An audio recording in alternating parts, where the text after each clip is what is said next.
বিয়ে করতে না পেরে যুবকের আত্মহত্যা, কুফরি রাষ্ট্র ব্যবস্থার অনিবার্য পরিণতি। ইসলাম মানুষের 5টি বস্তুর সুরক্ষা নিশ্চিত করেছে: দিন, বংশ, বিবেক, বুদ্ধি, ধন সম্পদ, ইজ্জত, আব্রু। এই 5টি বস্তুর সুরক্ষার জন্য ইসলাম প্রয়োজনীয় বিধিবিধান ও দণ্ডবিধি প্রণয়ন করেছে। মানব জাতির বংশের পবিত্রতা রক্ষার বিষয়টিকে ইসলাম অত্যন্ত গুরুত্বের সঙ্গে নিয়েছে।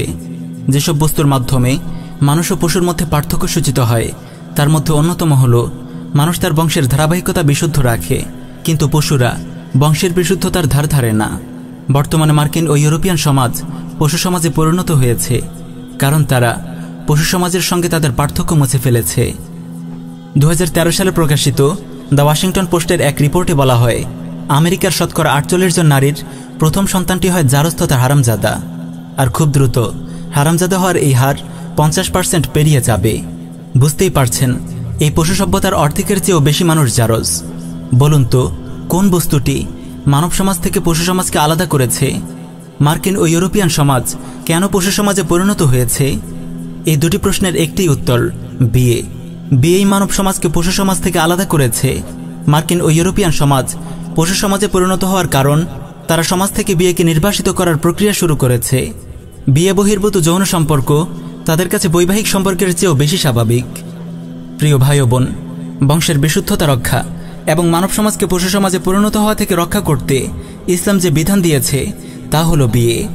বিয়ে খাদ্য ও পানীয়ের মতো মানুষের একটি অনিবার্য মৌলিক চাহিদা। পৃথিবীতে মানবজাতির অস্তিত্ব রক্ষা ও সুষ্ঠু বিকাশের জন্য বিয়ের কোনো বিকল্প নেই, কারণ বিয়ের মাধ্যমেই মানুষের বংশধারা সুরক্ষিত হয়। বিয়ে মুসলিম যুবকের যৌবনের হেফাজতের চাবিকাঠি। বিয়ে দুনিয়া ও আখিরাতে সর্বোত্তম কল্যাণ লাভের মাধ্যম। বিয়ে মানব জীবনের পূর্ণতা। কিন্তু অত্যন্ত দুঃখের বিষয়, জাতিসংঘ কেন্দ্রিক কুফরি বিশ্ব ব্যবস্থার স্থানীয় এজেন্ট মুসলিম বিশ্বের তাগুত শাসক গোষ্ঠী মুসলিম দেশগুলোতে তাদের প্রভুদের এজেন্ডা বাস্তবায়ন করছে। মুসলিম বিশ্বে জাতিসংঘ নামক এই কুফার সংঘের অন্যতম এজেন্ডা নারীবাদের বিস্তার। ইসলামের বিরুদ্ধে চলমান বুদ্ধিবৃত্তিক ক্রুসেডে কুফার বিশ্বের অন্যতম শক্তিশালী মরণাস্ত্র হল এই নারীবাদ। এটি তাদের দীর্ঘ গবেষণার ফসল। 2007 সালে আমেরিকার কুখ্যাত থিঙ্ক ট্যাঙ্ক র্যান্ড কর্পোরেশন কর্তৃক প্রকাশিত বিল্ডিং মডারেট মুসলিম নেটওয়ার্ক শীর্ষক গবেষণা রিপোর্টে সুস্পষ্ট ভাষায় বলা হয়েছে, ইসলামের বিরুদ্ধে বুদ্ধিবৃত্তিক লড়াইয়ে নারী অধিকারের ইস্যুটি অন্যতম বৃহত্তম রণাঙ্গন এবং নারী অধিকার কর্মীরা অনেক প্রতিকূল পরিবেশে কাজ করছে। মডারেট মুসলিমদের ক্ষমতায়নের যে কোনো প্রজেক্টে লিঙ্গ সমতার প্রচার একটি মোক্ষম হাতিয়ার।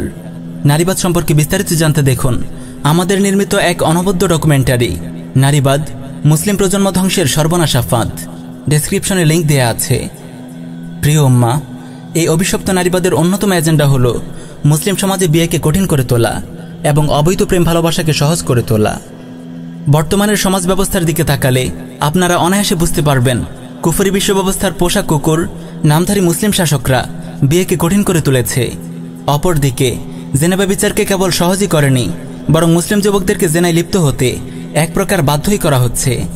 বালেগ হওয়ার পর থেকেই তাগুতি রাষ্ট্রযন্ত্র, সহশিক্ষা ব্যবস্থা, দাজ্জালি মিডিয়া, জাহিলি সমাজ ব্যবস্থা সম্মিলিতভাবে মুসলিম যুবকের পেছনে লেগে যায়। কিভাবে তার যৌবনের পবিত্রতা নষ্ট করা যায়, কিভাবে তার চরিত্র নষ্ট করা যায়। বাল্যবিবাহ রোধের নামে উঠতি বয়সী তরুণদের জন্য বিয়েকে নিষিদ্ধ করে দেয়া হয়েছে। অপরদিকে খুলে দেয়া হয়েছে অবৈধ প্রেম ভালোবাসার দরজা।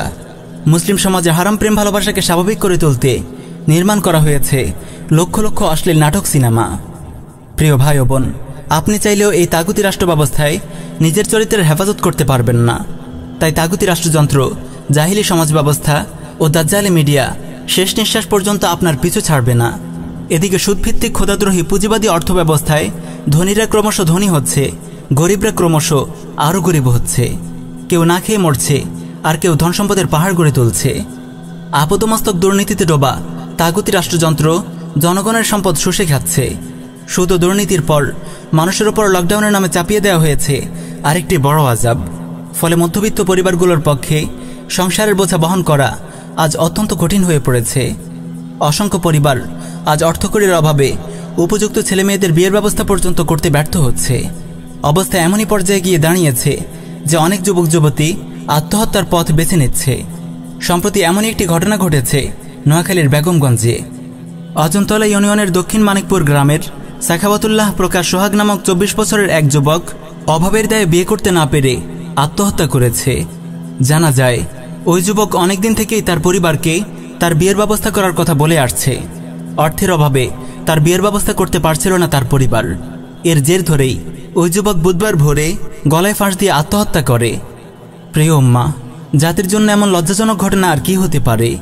একদিকে সরকারের এমপি মন্ত্রী আমলারা কোটি কোটি টাকা বিদেশে পাচার করছে, শুষে খাচ্ছে জনগণের রক্তখামে অর্জিত সম্পদ। অপরদিকে গরিব পরিবারের তরুণরা বিয়ের জন্য আত্মহত্যা করছে। আজ পুরো দেশ যেন নীরব এক দুর্ভিক্ষে কাঁদছে। তাগুতি রাষ্ট্র ব্যবস্থার এটি অনিবার্য পরিণতি। যতদিন এই জাহিলি রাষ্ট্র ব্যবস্থা বহাল তবিয়তে থাকবে, ততদিন জনগণের ক্ষুধা ও দারিদ্র্যের সমস্যার সমাধান হবে না। আজ যদি দেশে ইসলামী শরিয়াহ বলবৎ থাকত, দেশে জাকাত ভিত্তিক অর্থনীতি বাস্তবায়িত হতো।